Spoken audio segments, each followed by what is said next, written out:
Ouais, salut les amis. Bah écoutez, petite vidéo dans l'urgence, hein. Je pense que vous êtes comme moi, vous venez d'apprendre, enfin pour ceux que ça intéresse bien sûr, hein, ceux que ça intéresse pas, vous venez d'apprendre la mort du chef d'état-major algérien, Gaïd Salah, d'une crise cardiaque. Alors le titre, c'est Qatlo, pour ceux qui comprennent pas l'arabe déjà, c'est-à-dire l'arabe populaire, hein, pas le vrai arabe. C'est-à-dire ils l'ont tué, hein, bon. Qui pense que c'est une véritable... Enfin, qui pense que cette crise cardiaque est d'origine naturelle? Levez la main. Ah, allez-y, levez la main. Ah, c'est bien ce que je pensais, il n'y avait personne, hein, c'est ça. Voilà, non, non, mais écoute, c'est simple, hein. La situation en Algérie, c'est que tu as un peuple qui s'est révolté contre un système qui les... Bon, on fait pas de la nuance, qui les prenait un peu pour des cons. Gaïd Salah, le général Gaïd Salah, le chef d'état-major Gaïd Salah, qui était un pro-Bouteflika, alors en Algérie, il y a deux clans. L'état profond, c'est le DRS d'un côté, enfin, t'as le clan de Biskra, t'as le clan d'Oujda, pardon, les Marocains. En fait, c'est des Algériens. C'est ça. C'est le clan Bouteflika, en fait, parce qu'il a longtemps vécu au Maroc, hein. Le clan de Biskra, le clan du DRS, le clan de ci, le clan de ça. Puis là, en fait, tu as deux gros blocs, hein. Tu as côté Bouteflika et côté DRS. Tartag. Comment il s'appelle? Rab Zayed, comme ils disent, hein, le dieu d'Alger. Euh... Gaïd Salah est apparu progressivement et il a été mis en avant par le clan à Bouteflika pour réduire les ambitions de qui vous savez, c'est-à-dire du chef du DRS, hein, qui dirigeait le DRS, qui sont les services. Alors, le DRS, c'est un petit peu. En France, on a la DGSI, la DGSE, le RG, le CI, le SA, le SBIB, le SBOUB, le SBAB. Là-bas, non, ils regroupent tout, hein, c'est la vision soviétique des choses. C'est-à-dire que ça fait espionnage contre espionnage, police politique, ils changent les langes des petits, ils ouvrent les cinémas, enfin voilà, c'est un peu comme à l'époque du KGB, quoi. Voilà, ils font tout, hein, le DRS. Bon, il y a sûrement des services occultes qui font du renseignement militaire ou autre, mais ils sont occultes, donc par définition, nous ne les connaissons pas. Donc, Bouteflika l'a mis progressivement en avant, et puis s'en est servi progressivement pour écarter le chef du DRS. Et puis est arrivée cette révolution spontanée à la base, ou pas spontanée, mais peu importe, le peuple a toujours raison. Ah non, mais c'est vrai en plus, hein. Avec tous les événements qu'on a vus, hein, les manifestations d'ampleur, manifestations intelligentes, bien organisées, pacifiques. Certains comme moi se sont défiés, tout en saluant la volonté populaire, hein. On respecte les volontés populaires, c'est juste qu'on s'est interrogé à savoir est-ce qu'on n'agite pas le peuple un peu pour s'en servir, est-ce que le peuple ne va pas jusqu'au bout, parce que jusque-là on a vu un Gaïd Salah qui est apparu, qui a mis Bouteflika sur le côté, qui a mis le clan de Bouteflika sur le côté, qui a mis en prison, quand on me dit ils ont mis en prison que des lampistes, excuse-moi, le chef du DRS, enfin il a été mis en prison, il a été mis en examen, des ministres, des anciens premiers ministres, des personnalités de premier plan. Là, je trouve qu'il y a un peu d'abus quand même, hein, je veux dire, c'est pas des lampistes, c'est pas Balkany qu'on a mis en prison. On a écarté un président, on a enlevé son frère qui était le véritable pouvoir derrière lui, Saïd Bouteflika, il a plusieurs frères, etc., etc. Gaïd Salah a réussi à écarter de l'autre côté l'autre clan et il s'est imposé comme l'homme fort de l'Algérie. Le problème, c'est que la population, c'était l'une de mes critiques, mais bon, j'ai le droit de donner un avis aussi. La population voulait toujours plus, à tort, à raison. Moi, personnellement, je me suis toujours posé la question à savoir si t'enlèves tout le monde, qui va diriger vraiment. Il vaut mieux prendre les moins sales et vaut mieux se focaliser sur comment on va les contrôler. Tu comprends ce que je veux dire? Je ne dis pas que ce que tu dis est stupide, peuple algérien. Au contraire, tu as montré que tu pouvais faire une révolution. Je crois que c'est la plus intelligente des révolutions que j'ai vues ces 20 ou 30 dernières années. C'est impressionnant depuis très longtemps. Je suis en train de chercher, mais non, non, depuis très longtemps, c'est une véritable révolution, avec des millions de gens dehors et tout. Non, je me suis juste à un moment posé la question, moi, comme beaucoup de gens, mes parents sont algériens, j'ai le droit un peu d'évoquer l'Algérie ou pas? J'en discutais avec ma mère, je viens d'en discuter avec ma mère, tu vois, un petit peu. Ma mère s'intéresse à la politique, elle s'intéresse un peu à tout, on a discuté un peu, elle m'a demandé mon avis, et il s'avère qu'on a le même avis, c'est que au lieu de se focaliser sur une personne comme Tebboune, qui est peut-être le moins sale de tous, même si son fils a trempé apparemment, hein, moi je sais pas, ce qu'il a été condamné, je sais pas, j'ai pas envie de lancer des accusations, mais même si son fils a trempé dans des trucs, il vaut mieux prendre la personnalité la moins sale du système que d'arriver et ramener un néophyte. Hein. Sinon, le néophyte, il va se retrouver avec BHL. Hein. BHL à côté, tout ça, il va se faire endormir. Bref, bref, bref. Le peuple a toujours raison. Mais les amis, voilà, encore une fois, il ne faut pas personnaliser, il faut se dire juste comment faire en sorte que les prochains ne soient pas corrompus ou ne se fassent pas corrompre ou que le système ne vrille pas. C'est ça qui compte. Voilà, donc quelque part, on dit tous la même chose, on a tous intérêt. Je veux dire, ici, là-bas, tout le monde a intérêt à ce que ça se passe bien en Algérie, je veux dire, pour tout le monde, en plus, ne serait-ce que pour le peuple algérien. Donc, Gaïd Salah, au fur et à mesure, donc, est devenu la tête de Turc, la dernière tête de Turc du peuple, à tort ou à raison. Le peuple lui demandait de partir, lui il leur a dit non, moi je préserve la Constitution, je suis légaliste. Le peuple a dit nous sommes populaires. Donc c'était légalisme contre populaire, contre mouvement populaire. Sur un plan constitutionnel et sur un plan politique, c'est très très intéressant ça. Une constitution, des règles, votées en principe par le peuple, ou alors ils ne savent pas ce qu'ils font, et de l'autre côté, un légaliste. Légaliste contre populaire, pas populiste, puisque ça a une connotation péjorative et c'est pas le but. Les mouvements qui dirigent un petit peu le peuple ont demandé un report, hein, je vous la fais rapide, ont demandé un rapport des élections en disant on n'est pas prêt, on n'est pas prêt, on n'est pas prêt. Gaïd Salah leur a dit mais prêt ou pas prêt, la Constitution prévoit, on ne peut pas laisser comme ça une vacance du pouvoir, il faut absolument nommer un président. Donc Gaïd Salah, au fur et à mesure, au départ c'était le pacificateur, le nettoyeur, et puis c'est devenu le principal obstacle au retour au calme en Algérie. Et il s'est fait beaucoup d'ennemis. Le clan DRS, Toufik, hein, c'est son surnom, hein, il s'appelle pas Toufik, c'est pas le sketch d'Elysée Moon. Hein. Bonjour, c'est Toufik. Et Toufik et le clan d'à côté voulaient sa peau. L'État profond algérien, c'est ça, c'est ces deux clans. C'est ça l'État profond.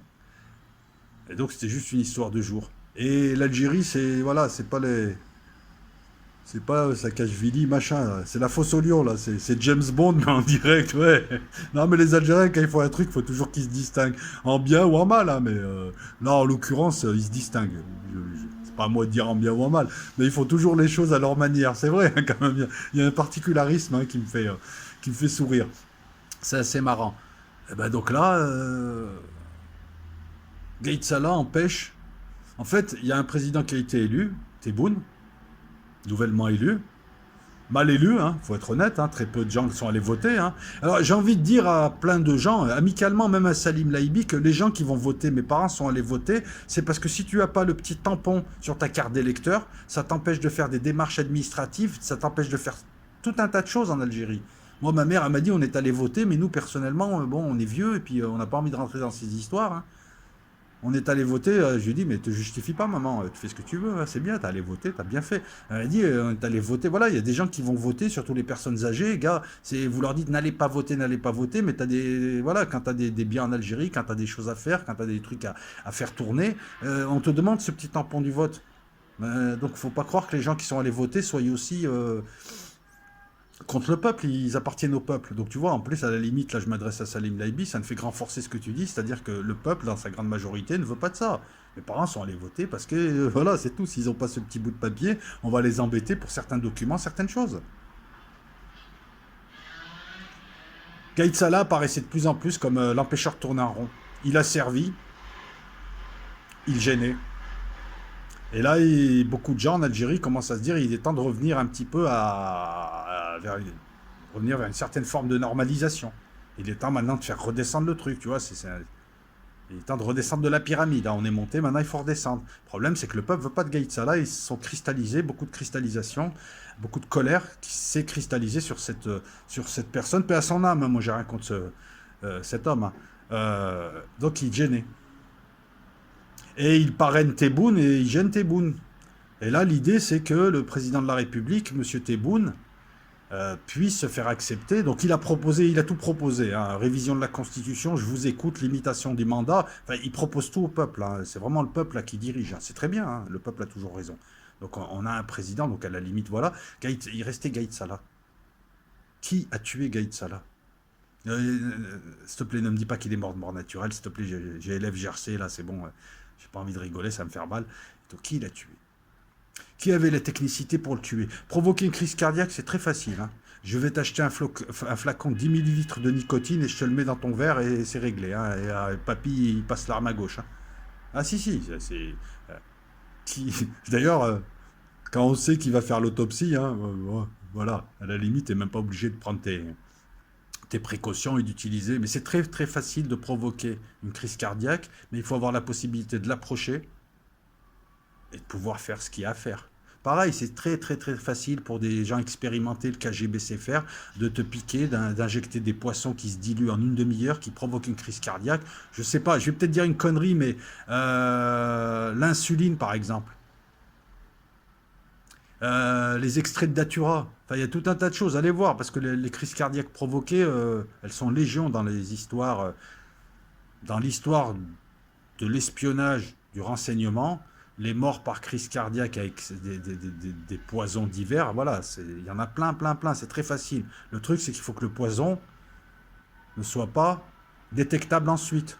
Et il y a des poisons une demi-heure après qui ne sont pas détectables. Et puis là, on est en Algérie, à la limite, si c'est...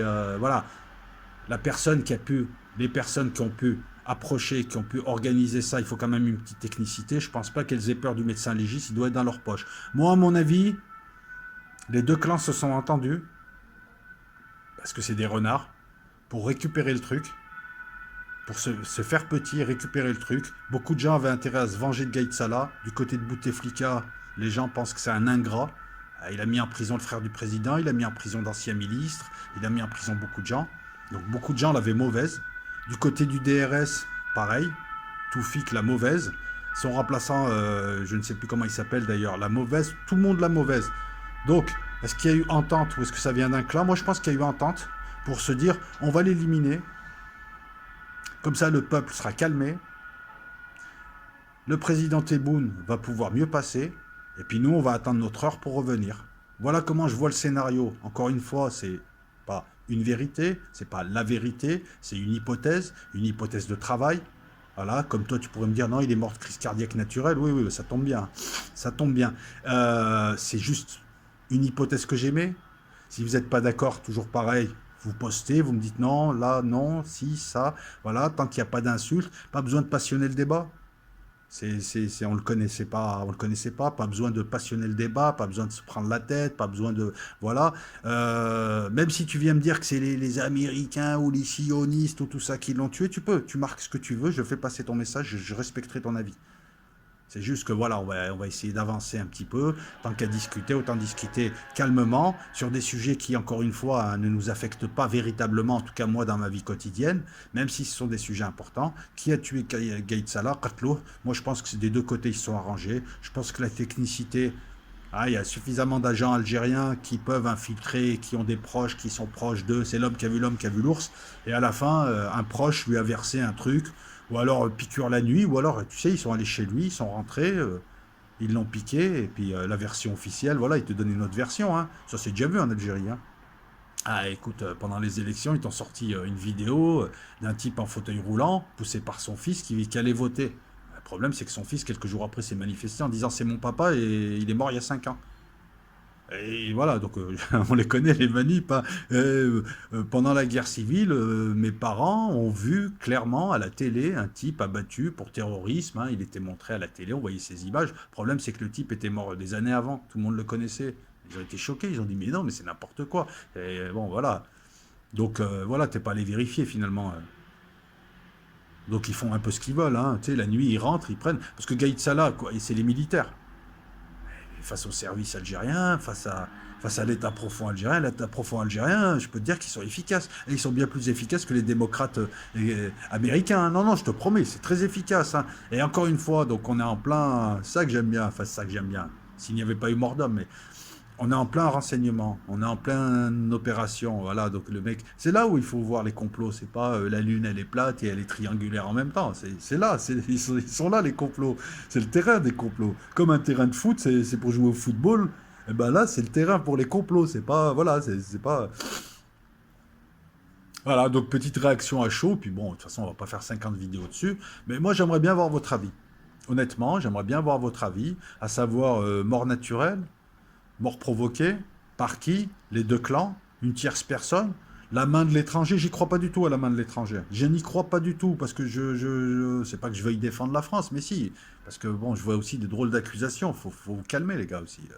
Toujours, c'est toujours l'autre, la France, machin et tout, c'est bon. Déjà, on parle du régime français, c'est pas le peuple français. La France a intérêt à ce que l'Algérie soit stable, peu importe qui la dirige, pour pouvoir faire des affaires avec, pour pas qu'il y ait une vague migratoire, pour que voilà, donc la main de l'étranger, moi j'y crois pas. Mais si tu penses que c'est la main de l'étranger, que c'est Le Drian, ou je sais plus qui d'autre, là, Mathilde Panot, ou je sais pas, parce que t'as un mec qui m'a sorti des noms, je les connais pas, excuse-moi. Mathilde Panot, je sais pas qui c'est. Ben dis-le moi. Voilà, Gaït Salah, Qatlo. Qatlo Gaït Salah, skin. Rabbi Rahmou, comme on dit, hein. Eh oui, ben, je parle les deux langues, là. On parle de l'Algérie, j'ai le droit d'utiliser des mots d'arabe, hein. Et puis voilà. Allez, bonne fête à toutes et à tous. Je crois que c'est la dernière vidéo avant le 25 ou le 26. Quoique le 26, je sais pas si je vais faire une vidéo quand même. J'ai 50 ans le 26, hein. Ouais, j'ai une demi-vie, hein. Ouais, je passe chez les pépés là. Ah ouais, je continuerai à être jeune dans la tête et de corps. Eh ouais, j'ai un corps de gosse de 20 ans. Eh ouais, c'est ça, toi tu peux pas. Alors kiffe la life comme moi, mais tu peux pas avoir mon corps. Non, j'arrête de dire des bêtises. Allez, passez de bonnes fêtes, toutes et tous. Et je vous remercie encore pour votre soutien, pour vos posts, etc. etc. Et j'espère que ça se passe très bien pour vous, comme c'est en train de bien se passer pour moi. Au revoir.